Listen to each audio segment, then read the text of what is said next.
Chin strap might be important.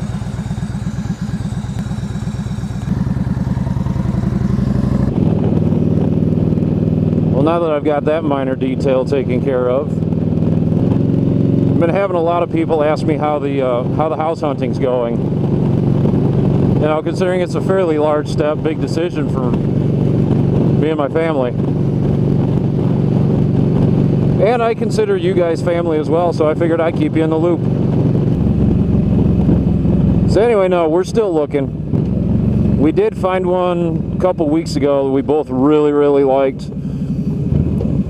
Price was a little bit higher than what we were hoping for, but we started looking at things. We're like, yeah, we can do this. You know, we can swing it. No big deal. And then the property tax number hit us. And it's like, oh, well, maybe we can't do this.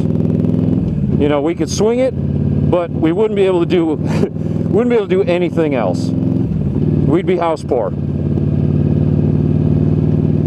So we're like, nah, we won't do that. So then my wife mentions, you know, instead of waiting for and hoping that the perfect layout, or, you know, a layout that we really like comes onto the market, she's like, why don't we just buy some property and build a house on it? And I'm like, what? I don't understand why we didn't think about that at this point. We had always talked about building, you know, years ago, before we were even really seriously talking about moving. So we're like, okay, well, we'll try that. So we've started looking for just vacant property to build on. And yesterday we had a meeting with a builder that does what I figured were called modular houses. And those are the ones you see them bring in, like in, you know, halves or quarters, where most of the siding's done, the windows are in, the drywall's in, they're painted, the cabinets are installed. Basically, they just bring them in on trucks, set them on the basement, cover the seams, and you're done. And that's not quite what this company does. And that's due to the fact that modular homes apparently don't hold their resale value as well as like a stick-built home or anything like that. So what they do is what they call, what do they call it? Component construction. And basically what it is the framing and the plywood on the outside. They do the whole thing in one day because they bring the walls and the floors in chunks. Instead of bringing in a whole room at a time that's already pre-built, or bringing in half a house, it's, you know, maybe a 12-foot section of wall that's framed, has the plywood on it, and they put up that section. And then they put up the next section of walls, and they work all the way around. They do all the interior walls. The floors are in like 8 to 10 foot wide sections that are as long as, you know, maybe half the span of the house or the whole span, depending on the size of the floor plan you've got. So in one day they can get the entire house framed and enclosed. Then from there on, it's just like a stick-built house, where the drywallers come in, the electricians come in, the plumbers come in, and they do all of the internal stuff. And they said from groundbreaking to move-in is only 3 months, which is a hell of a lot less time than my parents did with their house a couple of years ago, where it was actually stick-built on site. You know, the building process took upwards of 6 months for them to finish all that. And this place, they've got some other kind of cool little things they do for you as a customer. They have a contractor's breakfast, where on the day that the day of the groundbreaking, they host a big breakfast at the office they have there. They have all the contractors that are going to be working on the job come in, serve everybody breakfast, us as the owner of the house, we get to meet everybody. So we know exactly who's doing what. We get the full build schedule. And then they do a little groundbreaking ceremony at the build site, you know, with ribbons and shovels and all that fancy shit. And then they set they give you a set day party, as they call it. And what that is that's the day where all the framing comes in. They set up a big tent, they cater lunch, you can invite friends, family, and you just make a whole day of watching your house go up. And then at that point you can actually walk through it and get a better feel of what it's actually gonna be like. And then they do all the other finishing stuff and all that. And then they have another, it's like a housewarming party. Again, they cater in food, invite friends and family, and they kind of make a little ceremony of issuing the occupancy permit and handing us the keys to the house.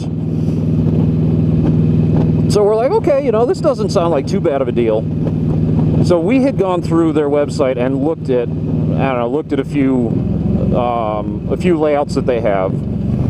And they did tell us that the layouts we can modify, and they'll even do a custom layout if we want. So we don't have to pick from one of theirs. We can make our own layout, hand it to them, and they'll do it. So that's always a plus. So we went through a few of the layouts prior to having this sit down with them, so we could give them to them and get a kind of a ballpark price to see if this is even something we can afford to do. Because to me, building is always, seems like it's always more expensive than buying something pre-existing. Well, it would have been if we had stuck with the layouts we wanted. Our eyes were a little bit bigger than our wallet. So we had to scale back a little bit. So we've started going back through them again, looking for something that's going to fit more in our budget. They actually told us that a two-story house, the dollar per square foot is actually cheaper than a single level, which didn't make any sense to me until they explained it to me. One, with a two, say you've got a 1,400 square foot house, single level, you've got a 1,400 square foot basement and 1,400 square feet of roof. But if you have a 1,400 square foot bi-level, you maybe have only got a 1,000 square foot footprint, so your basement is smaller, there's less concrete, and then your roof is also smaller. So there's less shingles and stuff like that to buy, which makes perfect sense. I just never thought of it. So again, we've had to change what we've been looking for. We haven't made a definitive decision on whether we're going to buy or build yet, just because of the fact that with building, we have to buy the land up front. So in order to buy the land, we plan on taking part of the money we had saved up for a down payment to use to buy the land, which now means our down payment isn't as big, so our financing is more and our payment's going to be higher overall and everything like that. So there's still a lot of stuff we've got to consider. So we're kind of running both options in parallel. We're still looking at houses, but we're also looking at property at this point. But then we still have to do the joy. If we decide to build, we still have to go through picking all the finishings, the flooring, the carpets, the cabinets, the doors, windows. I mean, there is a ton of stuff that you have to choose, and we're not going to go fancy on everything because we've got kids. Kids tear shit up, so I don't want to put a ton of money into things that I know are going to get destroyed. So that helps with the price as well. So my original thought of being out of our current house before the snow flies, probably not going to happen. Just because it's middle of October now. Even if we were to buy a house today, there's still at least a month until we can move in. and that's really getting close to when winter's going to be here. So I would prefer not to have to move in the snow, but I mean, if it happens, it happens. Oh well.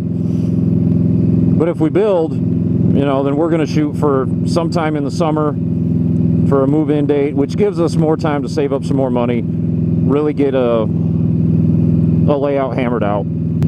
So there you go, guys, just an update on what's going on with me, because like I said, I've had a few people asking how the house hunting's going. So there's my update, there's how we're going. Really haven't done much as far as making progress, but like I said, it's not easy. So I hope you enjoyed it, and I'll catch you on the next one.